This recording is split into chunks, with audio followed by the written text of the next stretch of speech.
Ce-mi făceai? Te uitam de toate, când mă țineai cu atâta iubire în brațe.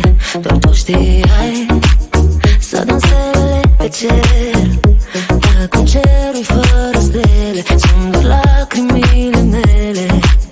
Ce am avut noi atunci, un fel de rai pe pământ, și tot n-am fost de ajuns.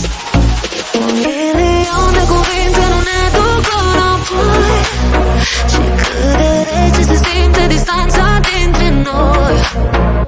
Când ai plecat mi-era și liniștea, și tot ce-a fost frumos între noi cândva